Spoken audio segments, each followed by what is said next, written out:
Kamusta mga kabasketballista? Panalo ang Germany kontra sa Latvia 81-79. Nanguna si Franz Wagner ng Germany sa likod ng kanyang 16 points, 8 rebounds, 3 assists. Nag-ambag naman ng 9 points, 1 rebound, 4 assists, 2 steals si Dennis Schroeder. Para naman sa natalong Latvia, Artur Sagar sumakot ng 24 points, may kasamang 2 rebounds, 8 assists. Davis Bertans 20 points, 2 rebounds, 1 steal, 1 block. Pasok na sa semifinals ang Germany at makakalaban nilang bansang USA. Kung umabot ka dito sa video na to, mag-like na at subscribe. Sa main game, tinalo ng Canada ang Slovenia 189.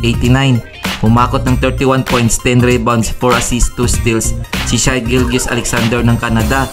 RJ Barrett 24 points, 9 rebounds, 1 assist, 1 steal. Para naman sa natalong Slovenia, Luka Doncic 26 points, 4 rebounds, 5 assists, 2 steals. Pasok na din ang bansang Canada sa semifinals at kakalabanin ang bansang Serbia. Kompleto ng listahan para sa 5 to 8 classification phase. Italy kontra sa Latvia, Lithuania kontra sa Slovenia. Ang mga bansang matatalo sa classification ay maglalaban para sa 7 to 8 place. Ang mga mananalong bansa naman ay maglalaban para sa 5 to 6 place.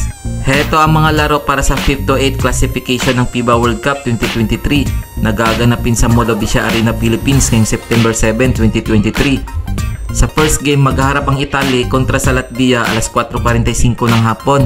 At sa main game naman, maghaharap ang Lithuania at Slovenia alas 8:30 ng gabi. Kung nagustuhan mo ang video na to, mag-like na at subscribe.